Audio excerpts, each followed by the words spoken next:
आप सभी का स्वागत है मेरे चैनल पे। अगर आपको मेरे चैनल के फैन फिक्शंस और वीडियो अच्छे लगते हैं तो प्लीज़ मेरे चैनल को सब्सक्राइब ज़रूर कीजिएगा अगर नहीं करा हुआ है। और जो लोग सब्सक्राइब कर चुके हैं, थैंक यू सो मच। वापस आने के लिए आए हैं तो प्लीज़ मेरी वीडियो को लाइक ज़रूर कीजिएगा। चलिए आज का पार्ट स्टार्ट करते हैं। लास्ट पार्ट में हमने देखा था विंग अपनी आंखों के आगे जैसे अपना ड्रीम लाइफ देख रहा है, जैसे आज उसे ऐसा लग रहा है उसके सारे सपने सच हो रहे हैं। आज उसका लंजा और उसका लिटिल रेडिश, उसका आयन उसके पास है, न वो दोनों उसके साथ हैं। बस यही तो चाहता था विंग, यही तो था विंग का लाइफ का एक ड्रीम जो वो कब से देख रहा था। उसके दोनों लाइफ के वो प्यारे पर्सन उसके साथ है, उसकी सीजे उसके साथ है, उसका ब्रदर उसके साथ है, उसके दोस्त उसके साथ है। आज विंग की लाइफ में हर वो इम्पोर्टेंट पर्सन विंग के साथ है और सब लोग विंग पे गुस्सा और प्यार एक साथ कर रहे हैं। शुरुआत जंचा ने करी, जो आते ही सबसे पहले विंग को बहुत जोर से हिट करता है उसके कंधे के पास जहाँ चोट नहीं लगी, उसके दूसरी वाली साइड। और गुस्से में कहते हैं, तुम एक नंबर के इडियट हो, बेवकूफ हो, गधे हो। तुमने सोचा कि इतनी बड़ी हरकत करने से पहले तुम क्या करने जा रहे थे? हाँ, सुसाइड करने जा रहे थे, यही करने जा रहे थे ना तुम? और जंचा नॉन स्टॉप विंग पे चिल्ला रहा है, गुस्सा कर रहा है। जब जंचा बहुत देर तक विंग पे गुस्सा कर देता है तो शांत होके अब विंग में को गुस्से में घूरते हुए बोलता है, अब मुझे घूर क्या रहे हो, कुछ बोलो इस बात पे। अब याली जंचा को बड़े प्यार से हाथ रखते हुए बोलती है, आचिन जब तुम शांत होगे तभी तो वो कुछ बोल पाएगा, हटो मैं बात करती हूँ। अब यानी बिल्कुल विंग के पास बैठ जाती है और बड़े प्यार से उसके फेस को टच करती है और बहुत प्यार से बोलती है, आइन जिस बात से आज विंग पता नहीं जैसे कितने टाइम से यानी के इस टच को, यानी के मुंह से अपने नाम को सुनने के लिए तड़प रहा था, इसलिए वो एकदम से सीजे करके अपनी बहन के गले लगा लेता है और अपने मन की वो पेन को जब से उसने रोका हुआ था आंसू से बहने के साथ बहने लगता है। आज विंग अपनी सीजे के गले लगा, वहीं याली का भी यही हाल है। बाकी सब लोग शांति से इन दोनों को देख रहे हैं। वहीं जैन फैमिया भी अब विंग के बिल्कुल पास आते हैं और उस पर गुस्सा करते हैं और बोलते हैं, कहाँ था वो 12 साल से, अब मिला भी तो इस हालत में। कहीं ना कहीं सब लोग विंग की वेलविशिंग और विंग के लिए पूछ रहे हैं। गुस्से में भी विंग देख सकता है ये लोग उससे प्यार करते हैं, तभी उस पर गुस्सा कर रहे हैं। कहीं ना कहीं हर कोई विंग को अटेंशन दे रहा है, प्यार कर रहा है, गुस्सा कर रहा है, नाराज हो रहा है, लेकिन कोई है जो कुछ नहीं कर रहा, बिल्कुल बुत बने हुए शांति से खड़ा है अपने कोल्ड एक्सप्रेशन के साथ। ये कोई और नहीं बल्कि लांग वांग जी है। वांग जी ने एक शब्द नहीं बोला जब से विंग को होश आया। वो बस विंग के सामने खड़ा है और शांति से विंग को घूर रहा है, या ये कह दें विंग को इग्नोर करने की कोशिश कर रहा है। विंग जब उसकी साइड देखता है तो वो इधर उधर देखने लगता है। जब सब लोग विंग से बात कर चुके हैं, विंग के बारे में पूछ चुके हैं, काफ़ी देर तक सब लोग उसके साथ बैठे रहते हैं। उसके बाद फाइनली अब विंग अब कोशिश करता है अपने लंजा से बात करने की, क्योंकि उसका लंजा तो आज जैसे उससे बात ही नहीं करना चाहता। वो स्माइल करते हुए वांग जी की तरफ देखता है और बोलता है, लंजा तुम आयन से मिल लिए? तुम्हें पता है ये लिटिल रेडिश बहुत क्यूट है, इस ये जिससे भी मिलता है उसे तुरंत दोस्ती कर लेता है ना रेडिश? ये बोलने के बाद मेरा आयन अब कोई स्माइल करते हुए शैंगा करके विंग के पास आ जाता है और विंग के जैसे हर बार वो पैर पकड़ता था, आज तो पैर नहीं पकड़ पाता, इसलिए विंग के पैर के पास बेड के पास अपना सर रख के उसे देखने लगता है। वांग आयन की ये क्यूट सी हरकत देख के वांग जी को भी इस प्यारे से आयन पे बहुत प्यार आता है और वांग जी आयन को गोद में लेकर अब विंग के बिल्कुल पास आके बैठ जाते हैं।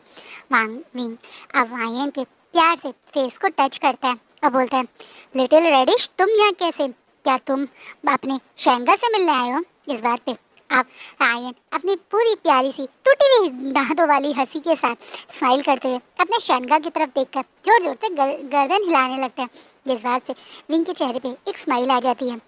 वहीं पीछे खड़े नहीं हुसैन और वैनिंग भी आयन के साथ नहीं थे। वो बोलते हैं, ये तुम्हारे बारे में जब से तुम जानता है ना, मतलब सुना है, तब से ये बार बार मिलने की जिद कर रहा था। पिछले कई दिनों से ये तुमसे मिलने की जिद करता था, लेकिन मैं इसे एक तरीके से ऐसे ही कहीं ले जा नहीं सकता, इसलिए मुझे परमिशन में टाइम लग गया, वरना ये तो तुम्हारे पास कब का आ जाता। इस बात पे विंग स्माइल करने लगते हैं। विंग देख रहा है कि किस तरह से और लंजा प्यार से आयन को गोदी में लेके बैठा हुआ है। आयन भी उसकी लैब पे बड़ी शांति से बैठ के खेल रहा है कुछ टॉयज जो उसके हाथ में है उनसे, लेकिन लंजा एक बार भी विंग से बात नहीं करा। अब विंग को थोड़ी घबराहट होती है। अब जब सब लोग वहाँ से चले जाते हैं, आयन को भी वैनिंग अपने साथ ले जाता है वेंचिंग से मिलवाने। तब अब रूम में सिर्फ विंग और वांगजी रह जाते हैं। विंग थोड़ा घबराते हुए डरते हुए बोलता है, लंजा क्या तुम मुझसे नाराज़ हो? अब वांगजी विंग की तरफ कुछ ना देख के बल्कि शांति से विंग के साइड में बैठ के उसकी कुछ रिपोर्ट्स पढ़ते हुए उसकी तरफ देखता ही नहीं। अब वहीं थोड़ा सा घबराते हुए अपने कांपते हुए हाथ से अब वांगजी को टच करने की कोशिश करता है, उसके हाथ को छूने की कोशिश करता है, जिस पे वांगजी तुरंत उस हाथ को हटा लेता है। अब बोलता है, तुम्हारी थोड़ी देर में डॉक्टर्स आएंगे तुम्हें दवाई देने, मैं जब तक बाहर जाके तो गगा और बाकी सब लोगों से मिल लेता हूँ। ये बोलने के बाद वांगजी वहाँ से जाने ही वाला था, लेकिन विंग अचानक से उसका हाथ पकड़ लेता है और रोने लगता है। प्लीज़ लंजा ऐसे मत जाओ, लंजा कुछ तो बोलो, गुस्सा करो, लड़ो, चीखो, चिल्लाओ, पनिशमेंट दो, पर प्लीज़ मुझसे ऐसे बिना बात करे, मुझे बिना देखे मत जाओ। ये मुझे बहुत ज़्यादा पेनफुल लग रहा है, इससे मुझे बहुत दर्द हो रहा है। प्लीज़ लंजा। क्यों? सिर्फ तुम्हें सिर्फ दर्द होता है क्या? मुझे दर्द नहीं होता? नहीं विंग, इस बार ऐसा नहीं होगा। हर बार तुम डिसाइड करते हो, तुम हर चीज़ का फैसला लेते हो बिना मेरे बारे में कुछ सोचे। 12 साल पहले मुझे अकेला छोड़ के चले गए और अब भी मुझे हमेशा के लिए छोड़ के जाने की तैयारी कर रहे थे। क्यों विंग? क्या मैं तुम्हारी लाइफ में कुछ भी नहीं हूँ? क्या मैं तुम्हारे लिए कोई भी नहीं हूँ? मेरे बारे में क्यों नहीं सोचते हो तुम? मुझे माफ़ करो विंग, पर मैं इस बार ऐसा नहीं हो सकता। मुझे तुमसे अभी कोई बात नहीं करनी। अगर मैंने अभी तुमसे कोई बात की तुम पता नहीं मैं कोई बड़ा या गलत ना फैसला ले लूँ। प्लीज़ विंग, मुझे शांत होने का मौका दो। और ये बोलने के बाद वांगजी बिना विंग की तरफ मुड़े गुस्से में वो हाथ झटक के वहाँ से चला जाता है। हाँ, आज विंग ने अपने लंजा को बहुत हर्ट कर दिया। क्यों क्यों उसने अपने लंजा के बारे में नहीं सोचा? पहले भी वो इसी तरीके से अब बिना लंजा के बारे में सोचे क्यों चला गया था? आज उसका लंजा उससे नाराज़ है। क्या वांगजी गलत है? नहीं ना, वांगजी भी तो विंग से कितना प्यार करता है। उसकी लाइफ में विंग कितना इम्पोर्टेंट था। 12 साल तक वो विंग के लिए तड़पा है और जब विंग उसे मिला तो इस तरीके से अपनी जान खतरे में डाल दी उसके लिए।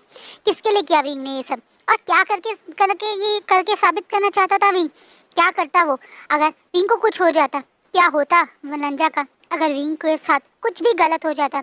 वो एक एक मिनट जो विंग जब वहाँ नहीं था, किडनैप था, वांगजी ने बिताया है, वो उसकी लाइफ के लिए एक हेल जैसा टाइम था।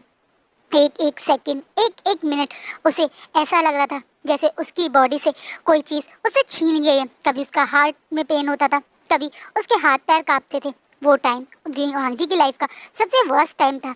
इमेजिन करना कि उसका लंजा एक सीरियल किलर, वो उसका विंग एक सीरियल किलर के पास है। क्या कर सकता था वो सीरियल किलर उसके विंग के साथ? वो बातें जब वांगजी सोचता है तो उसकी रूह तक कांप जाती है।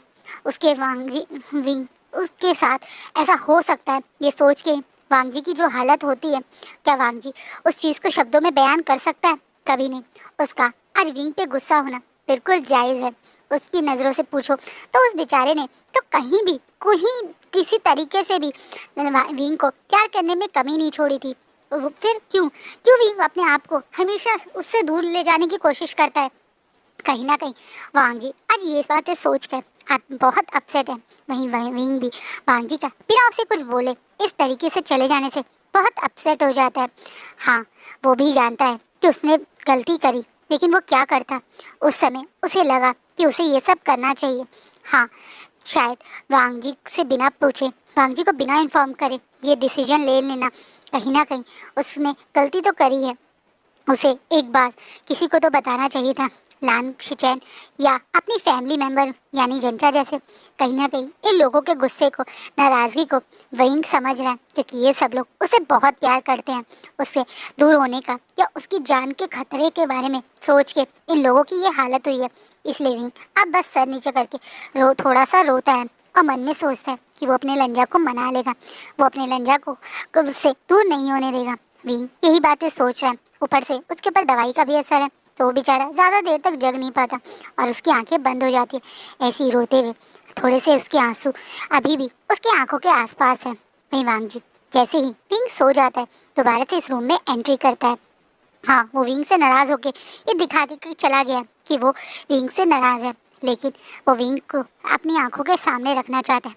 आज भी वो विंग के बिल्कुल पास है। जब विंग उस दवाइयों के नशे में गहरी नींद में पहुंच जाता है। और वांग जी उसके सामने बैठ के उसके फेस को प्यार से टच करता है, उन गीली आंखों को प्यार से अपने हाथों से साफ करता है और बोलता है, विंग, मैं तुम्हें महसूस करवाना चाहता हूँ कि ये चीज़ कितनी पेनफुल होती है जब हम अपने प्यार करने वाले को अपने से दूर इमेजिन करते हैं। विंग, प्लीज़ तुम अब दोबारा से कभी वो गलती मत करो, इसलिए मैं तुमसे नाराज़ हूँ। विंग, मैं तुम्हें महसूस करवाना चाहता हूँ कि तुम मेरी लाइफ में कितना इम्पोर्टेंट हो। मेरा तरीका गलत है या सही मुझे नहीं पता, लेकिन मैं तुम्हें अब अपनी लाइफ में दोबारा से अपने से दूर नहीं होने दूंगा, चाहे कुछ भी हो जाए। मुझे कहीं ना कहीं तुम्हारी ये हरकतें बहुत डरा देती है। मुझे डर लगता है कि तुम मुझे फिर से छोड़ के ना चले जाओ। विंग, मुझे डर लगता है कि कहीं तुम फिर से मुझे हमेशा के लिए छोड़ के जाने के बारे में ना सोचने लगो। मुझे डर लगता है तुम्हारे बिना जीने से। ये बोलने के बाद बेचारा वांग जी विंग के पास वहीं उसके हाथ पकड़े हुए लेट के उसकी तरफ देखते देखते कब सो जाता है, उसे पता ही नहीं चलता। वहीं दूसरी तरफ अब ये दोनों एक साथ हैं, एक दूसरे के बिल्कुल पास हैं। इस चीज़ से लान कुरैन की तो जान अटकी पड़ी है, उसका बहुत बुरा हाल है। अब वैंशु एक तरीके से अरेस्ट हो चुका है।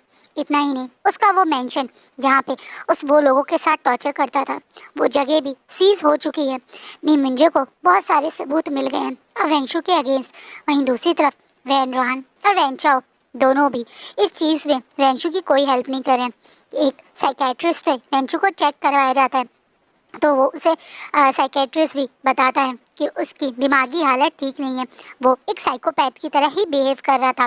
बोलता है डॉक्टर के साथ भी जैसे वो विंग के साथ बात कर रहा था वैसे ही बात करने लगता है कि तुम मेरी टीम में आ जाओ, मैं और तुम मिलकर उन मतलब गन लोगों को पनिश करेंगे, उन लोगों के ऑर्गन को किसी अच्छी लोगों को दे देंगे, जिससे वो मतलब डॉक्टर समझ जाता है कि ये पर्सन पूरी तरह से पागल हो गया है। वहीं दूसरी तरफ जब ये न्यूज़ का चारों तरफ आती है, ये खबर चारों तरफ आती है, तो अब वैन रोहन को ना चाहते हुए भी अपनी पोजीशन यहाँ तक कि अपनी खुद की पार्टी से बाहर निकलना पड़ता है, जिससे वो काफ़ी फ्रस्ट्रेट हो जाता है। वैसे उसमें पैसे की कमी तो नहीं है, लेकिन हाँ, ये उसकी फैमिली की बनाई हुई पार्टी थी जिसे उसके बेटे ने बर्बाद कर दिया, इसलिए वो खुद अब वैंशु के कोई मदद करने से साफ मना कर देता है। वो साफ कर देता है कि अब वो कोई भी एक तरीके से वो अपनी साइड से डॉयर के ऊपर वो एक पैसा खर्च नहीं करेगा।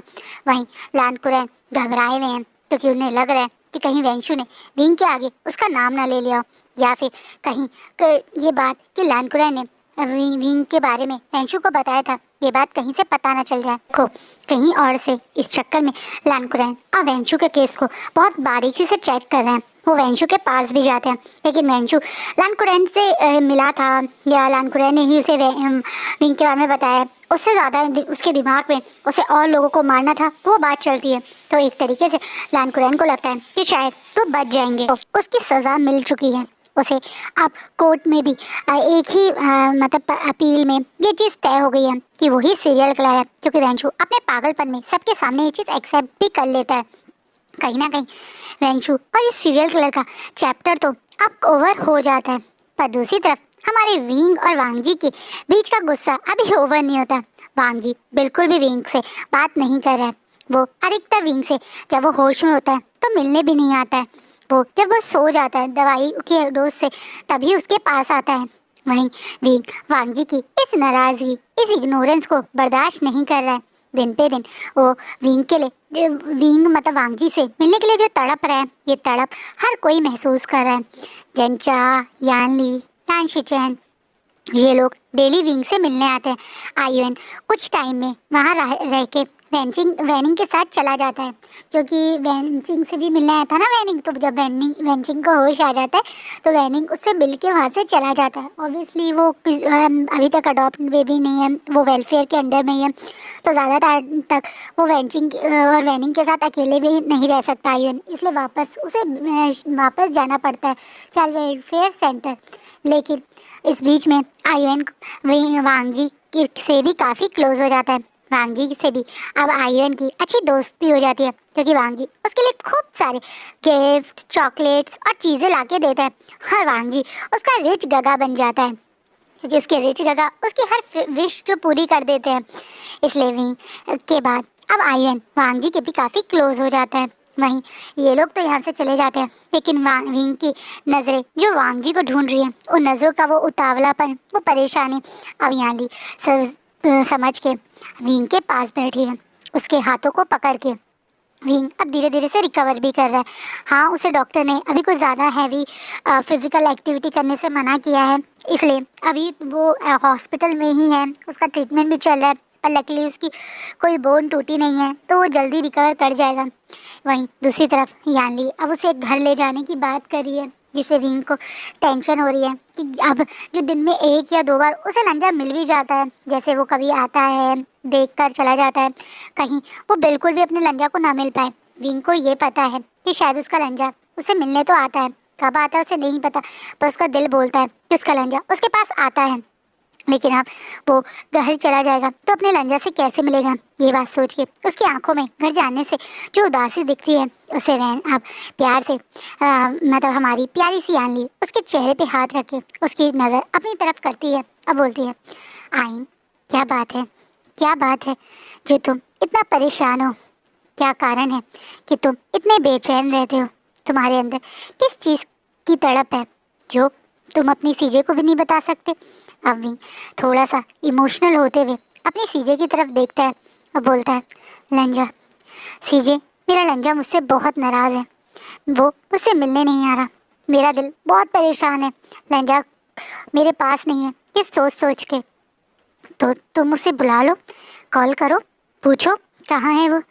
सीजे, मैं उसे कॉल करता हूँ तो वो आंसर नहीं करता। इस बार शायद मेरा लंजा मुझसे बहुत नाराज़ हो गया, शायद मैंने अपने लंजा को खो दिया, जिस चीज़ से अब याली तुरंत विंग के चेहरे पे देखती है और बोलती है, तुम्हें ऐसा लगता है, पर मुझे तो ऐसा नहीं लगता। जो इंसान 12 साल से तुम्हारा इंतज़ार कर रहा है, तुम्हें लगता है कि वो तुम्हें ऐसे ही छोड़ देगा? तुम्हारा साथ पाने के लिए जिस इंसान ने 12 साल तक इंतज़ार किया हो, वो ऐसे कैसे तुम्हारा साथ छोड़ सकता है? आए, अब सोचो आइन, क्या गड़बड़ करी है तुमने? क्या तुमने सचमुच में उसे इतना हर्ट कर दिया? अब भी जो जानता है गलती तो उससे हुई है, अब वो अपनी सीजे की तरफ देख के अपना सर अपनी सीजे की लैप में रख के अब इमोशनल होते बोलते हैं, सीजे मैं क्या करूं? सीजे प्लीज़ मुझे हेल्प करो, मुझे कुछ समझाओ, मेरा दिमाग इन पढ़ाई में और एक तरीके से पेशेंट्स के लिए बीमारी में चलता है, पर प्यार के मामले में मैं सचमुच में एक नंबर का बेवकूफ़ हूँ। सही कहता है जंजा, मुझसे ज़्यादा गधा कोई दुनिया में नहीं है। मैंने अपने प्यारे से लंजा को नाराज़ कर दिया, अपनी सीजे से इतने साल दूर रहा, मुझे रिलेशनशिप की लोगों की रिश्ते कैसे संभालने हैं उसकी सचमुच में अकल नहीं है। सीजे प्लीज़ मेरी हेल्प करो। अभी बेचारे छोटे बच्चों की तरह यानली से अब जैसे डिमांड करते हैं, रिक्वेस्ट करते हैं, उस वे में कहने लगता है। यानली भी अपने प्यारे से छोटे भाई को ऐसे करते देखकर प्यार से उसके सर पे हाथ फिराती है और कहती है, शो करो कि तुम सीरियस हो, शो करो कि तुम अपने प्यारे से लंजा को अपने से दूर नहीं करना देना चाहते, अपने लंजा को अपना ये प्यार शो करो, महसूस करवाओ उसे कि तुम उसे छोड़ना नहीं चाहते। हर बार तुम उसे छोड़ के चले जाते हो, हर बार उसकी फीलिंग्स के बारे में ना सोच के जल्दी इम्पेशेंस होके डिसीजन ले लेते हो, तो बारी तुम्हारी है उसे ये महसूस करवाने की कि तुम उसके लिए सीरियस हो, तुम उसको कहीं छोड़ के नहीं जाओगे। सीजे, क्या मैं ऐसा कर पाऊँगा? क्यों, तुम ऐसा नहीं चाहते हो? चाहते हो ना, तो करना तो चाहिए। कहीं ना कहीं यानली की बातें अब विंग को समझ आ रही है, उसे समझ आ रहा है कि वांग जी उसे इसलिए नाराज़ नहीं है क्योंकि उसने ये हरकतें करी, बल्कि इसलिए नाराज़ है क्योंकि कहीं ना कहीं वो उसके बारे में ना सोच के उसे छोड़ के जाने जैसी हरकतें कर देता है। कहीं ना कहीं विंग इन चीज़ों को समझ गया है, इसलिए वो अपनी सीजे की तरफ देखता है और अचानक से उसके चेहरे पे एक नॉटी स्माइल आ जाती है। यानी इस स्माइल को देख के समझ गई है कि उसके आइन का दिमाग अब फिर से चल पड़ा है किसी ऐसी साइड जहाँ जाना थोड़ा सा खतरनाक हो सकता है। उसकी शैतानी दिमाग में कुछ तो शैतानी प्लान आया है, तो वो स्माइल करके होती है, बताओ आइन क्या सोच रहे हो? सीजे, अभी के अभी शिचेंगा को कॉल कीजिए। क्या? हाँ, मुझे उनसे कुछ काम है। विंग की इस बात पे यानली तुरंत शिचैन को फ़ोन कर दिया, वहीं शिचैन भी यानली के बुलाने पे तुरंत आ जाते हैं। जहाँ एक तरफ यानली शिचैन और विंग कुछ प्लान कर रहे हैं। वहीं दूसरी तरफ जंचा और वैनचिंग अब अपने घर पे थोड़ी सी तैयारी कर रहे हैं। आज वो एक डिनर टाइप या एक लंच टाइप करना चाह रहे हैं, जहाँ वो सब लोगों को, उनकी पूरी टीम को, जिसके साथ यानली काम कर वो सॉरी वैनचिंग काम करती है, जंचा काम करता है, उन्हें बुलाया है एक छोटा गेट टुगेदर करने के लिए, जहाँ पे वो अपने बेबी का नाम सबके बीच में बताएंगे, जिसे रखा लिटिल आयुन ने है। हाँ, अब जंचा ने विंग से बिना पूछे अपनी बेटी का नाम आयुन वाले नाम पे ही रख दिया है, यानी जियांग मिमी सबके अभी सामने अब ऑफिशियली इस नाम से इंट्रोड्यूस होगी। इसलिए उस चीज़ की आज तैयारी हो रही है, जहाँ पे विंग भी वापस आने वाला है। यानी ऑलमोस्ट 1-1.5 महीना हो गया है ये सब हुए हुए, यानी विंग का किडनैपिंग, उसके बाद विंग का हॉस्पिटलाइज होना, जंचा की बेबी की बर्थ को, मतलब एक तरह से वैन चिंग को मतलब रेस्ट लेना, ये सब इसमें इंक्लूडेड है। यहाँ तक कि वैंशु का वो सब होना, मतलब ट्रायल चलना, वो भी इस सब प्रोसेस में 1 महीने से ज़्यादा हो गया। विंग अब काफ़ी हद तक पूरी तरह से रिकवरी हो चुका है, इसलिए उसे आज घर ले जाने की बातें हो रही थी। इस बीच में विंग भी खुद जाना ही नहीं चाहता था, वरना डॉक्टर ने तो उसे पहले भी बोल दिया था चले जाओ, लेकिन उसे पता था कि अगर वो जंजा के घर चला जाएगा तो वो कैसे अपने प्यारे से मतलब लंजा से मिलेगा, इसलिए वो खुद यहाँ पे जानबूझ के रुका हुआ था। लेकिन अब जब डॉक्टर को पता है कि अब उसे कोई ज़रूरत ही नहीं हॉस्पिटल में रहने की, तो उसे बेचारे को जाना ही पड़ रहा है। अब विंग आज रेहानली और जय शिचैन के साथ वहाँ पार्टी में आता है। यहाँ पे वांगजी भी है, क्योंकि ऑब्वियसली वैनचिंग वांगजी की टीम में ही थी। नी मिंजे भी है, सोंगलैन भी है, शो शिनशन भी है, यहाँ तक कि जंचा के फ्रेंड्स, जंचा के टीम मेंबर भी हैं। बहुत सारे लोग हैं यहाँ पे, सब लोग अच्छे से एंजॉय करते हैं। यहाँ पे लानकुरैन को इनवाइट नहीं किया क्योंकि जंचा बिल्कुल नहीं चाहता था, और वैनचिंग ने भी जंचा की बात को इग्नोर नहीं किया। वैसे मैडम यू तो चाहती थी, लेकिन मैडम यू की अब यहाँ पे चलती नहीं है। जब से जंचा और रेहानली पूरी तरह से अपने मदर इंडिपेंडेंट हुए थे, तब से ही अपनी मदर को पूरी तरह से इग्नोर करते हैं। मैडम यू को इस चीज़ की बहुत खुंदस भी आती है, लेकिन अब वो कुछ कर भी नहीं पाती, क्योंकि जैन फैमिली भी उन्हें कोई भाव नहीं देते। उन्हीं को उनकी फैमिली में जैसे कि एक आउटसाइडर हो ऐसे बिहेव करवाया जाता है। यहाँ तक कि वैनचिंग प्रेग्नेंट थी, ये बात भी उन्हें किसी ने नहीं बताई थी, बल्कि आस-पास के लोगों से ही पता चली थी। कहीं ना कहीं मैडम यू को इस चीज़ की कभी कभी फ्रस्ट्रेशन तो बहुत होती है, लेकिन उन्होंने जो विंग के साथ किया है उसके बाद उनकी फैमिली का ऐसे रिएक्ट करना बनता था। जैन फैमिया जब विंग उनकी लाइफ से चला गया, उसके बाद उन्हें रियलाइज़ हुआ कि उनके चुप होने से कितना गलत हो गया। उन्हें उस समय सचमुच में उनकी गलती महसूस हुई। लेट आए पर दिमाग दुरुस्त तो आए।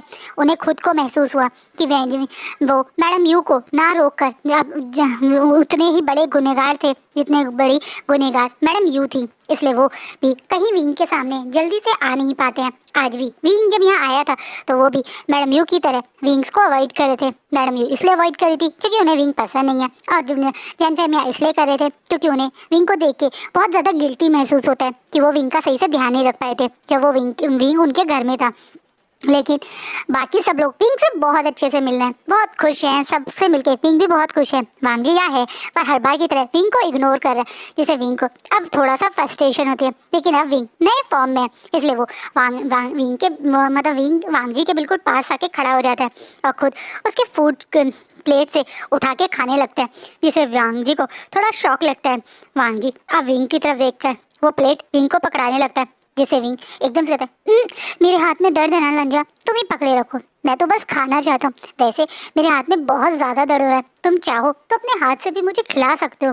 विंग थोड़ा फ्लर्टी नेचर में बोलता है। वही वांगी सबके बीच में विंग ऐसे बोल रहा है, इस चीज़ से थोड़ा सा ब्लश हो जाता है। वही आसपास के लोग जो विंग और वांगी के आसपास खड़े थे, वो सबके तो मुंह खुले रह जाते हैं, खासकर वांगी की टीम के, उनके उस कोल्ड फेस रखने वाले हेड या एक तरह से टीम लीडर की इस तरीके से ये डॉक्टर फ्लर्ट कर रहा है, छेड़ रहा है, ये उनको देखने में शौक तो लगता है। वहीं सोंगलन और शाओ शिनचन इधर उधर अपना मुंह छुपा के हंसने की कोशिश कर रहे हैं।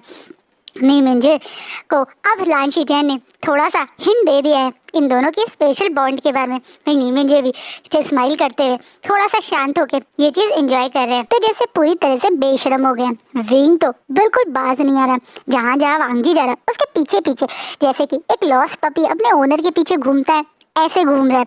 वहीं वांग जी को विंग की हरकतें एम्बेरसमेंट फील करवा रही है और उससे ज़्यादा विंग ऐसे करता हुआ बहुत ज़्यादा क्यूट लग रहा है। पर वांग जी अपना कोल्ड फेस अपनी और मेंटेन करते हुए विंग को इधर उधर रोहित कर रहा है। वहीं वांग जी बार बार, लंजा तुम्हें लगता है डेकोरेशन और अच्छे से करनी चाहिए थी। लंजा वैसे जो नाम आयन ने रखा है कितना क्यूट है ना। इस तरीके से बिना बात के वांग जी से बात करने की डिस्कश मतलब कोशिश कर रहा है।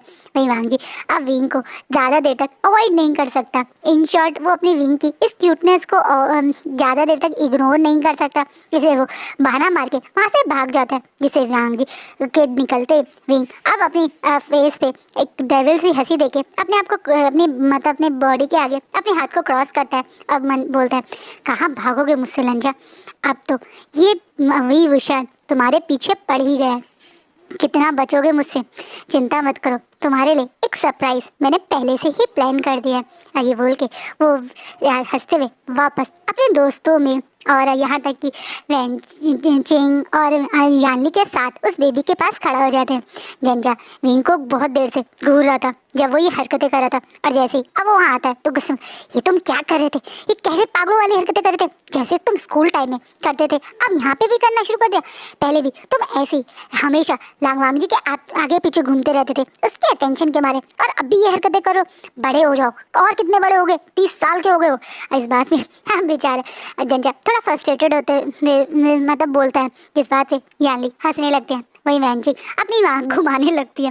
वहीं थोड़ी सी जी भर करके, कभी नहीं सुधरूंगा, मैं हमेशा ऐसा ही रहूंगा, और कोई 30 नहीं, अभी मैं सिर्फ 3 साल का हूँ, है ना सीजे। यही बोलने के बाद यानी के कंधे पे सर रख के अपनी पूरी बनी स्माइल देते हुए जंजा को दिखाने लगता है। जिसे बनी हरकतें करते हुए देखकर जंजा को उस पर खुंदस आती है, पर मन में बहुत खुशी होती है। वापस से पुराना सा अपना फैमिली टाइम जैसे जंजा और यानली का वापस आ गया, उसे ऐसा फील होता है। वहीं दूसरी तरफ वांग जी इस पार्टी से निकल के अपने फ्लैट की तरफ गया। वांग जी ने वो पुलिस एकेडमी काफ़ी टाइम पहले ही छोड़ दी थी। ऑब्वियसली वो सीनियर था, वहाँ रुक जाता था, लेकिन बाद में कुछ जब न्यू ज्वाइन हुए तो उसे वो रूम छोड़ना पड़ गया, क्योंकि बाकी लोगों के पास रूम नहीं था। और वांग जी के पास अपना एक फ्लैट है, हेडक्वार्टर से ज़्यादा दूर नहीं है, जहाँ पे वो मतलब पहले रहता नहीं था, क्योंकि वो हेडक्वार्टर से हल्का सा दूर था एज़ कम्पेयर एकेडमी तो बिल्कुल हेडक्वार्टर के बगल में ही थी ना, तो तुम्हारे लिए ईजी रहता था, नाइट ड्यूटी भी करने में आसानी होती थी। लेकिन अब जब वहाँ पे रूम्स की कमी हो गई, क्योंकि बहुत सारे न्यू ज्वाइनी हुए हैं, तो उन बेचारों को ज़रूरत होती है, क्योंकि डिस्काउंटेड रेट पे मिल जाती हैं वो चीज़ें। तो वांग जी ने खुद वो अपना रूम छोड़ दिया था, और उसे पता चल गया था कि विंग काफ़ी टाइम पहले ही जंचा के घर पे शिफ्ट हो गया है, तो उसे वैसे भी वहाँ पे विंग भी नहीं था। यही सोच के उसने इस नए अपार्टमेंट में मतलब जो उसका पुराना अपार्टमेंट था वहीं पे वो शिफ्ट हो गया था। कहीं ना कहीं अब वो अपने घर पे आके बैठा है, पर उसे भी विंग की याद आ रही है। अब अधिकतर उसे भी अब यह आदत हो गई थी पिछले 1 महीने से रोज़ रात में विंग के हॉस्पिटल रूम में जाके विंग को देखना, घंटों तक देख के फिर सोने की। तो कहीं ना कहीं आज विंग वहाँ नहीं होगा, आज विंग जंजा के घर पे होगा। यही सोच के वांग जी को विंग की याद आ रही थी। तभी सडनली उसके डोर पे नॉक होती है, जिससे वांग जी एकदम से अपने डोर की साइड जाता है और खोलता है तो देखता है कि वहाँ पे विंग अपनी बनी स्माइल देता हुआ खड़ा हुआ है, जिसे देख के वांग जी शॉक हो जाता है। विंग यहाँ क्या कर रहा है, लेकिन विंग उसे बिल्कुल इग्नोर करके जैसे साइड करके रूम के अंदर आ जाता है और ब्रूड से अंगड़ाई लेके सोफे पे बैठ जाता है और बोलता है, हे भगवान कितनी बड़ी थी ना पार्टी, मैं तो बहुत टायर्ड हो गया। कहाँ है, आफ्टरनून से शुरू होता है और देखो लंजा रात हो गई और तुम भी मुझे वहाँ छोड़ के आ गए। तुम्हें पता है मुझे टैक्सी से आना पड़ा, पता नहीं क्यों, कुछ भी हो, टैक्सी वैसे तो ठीक है पर उसकी स्मेल पता नहीं क्यों मुझे टैक्सी में बहुत अजीब सी स्मेल आती है। लंजा तुमने कभी रियलाइज हुआ? अब अचानक से विंग नॉन स्टॉप अपनी बकर बकर शुरू कर देता है। वहीं वांग जी विंग को यहाँ देख के एकदम से शॉकिंग में बोलता है, तुम यहाँ क्या कर रहे हो? मैं यहाँ क्या कर रहा हूँ मतलब? अब मैं यहीं तो रहूँगा, तुम्हें बताया नहीं था क्या गगा ने? ओ हाँ, मैंने शिचैनका को बोला था कि तुम्हें नहीं बताना है, मैं ही भूल गया। अचानक से विंग स्माइल करते हुए वांग जी को बोलता है। वहीं वांग जी की आंखें शॉक में बड़ी हो जाती है। क्या? हम अब विंग वांग जी की इस शॉकिंग एक्सप्रेशन को देख के अपनी जगह से उठ के आगे आके वांग जी के गले में अपने दोनों हाथ डाल के एकदम से वांग जी की तरफ देखता है और बोलता है, क्या हुआ लंजा, तुम इतना शॉक क्यों बिहेव कर रहे हो? अब तुम और मैं कपल हैं तो एक साथ रहेंगे ना, तुम्हें याद नहीं है तुमने मुझे प्रपोज किया था और मैंने तुम्हें प्रपोज किया था। तुमने मुझे अपना बॉयफ्रेंड मान लिया था, याद नहीं है क्या? इतनी जल्दी भूल गए लंजा? अभी थोड़ा सा पाउटी फेस बना के वांग जी के एकदम फेस के पास में आके वांग जी की तरफ देखते हुए बोलता है, वैसे लंजा तुम चाहो तुम्हें याद दिला सकता हूँ।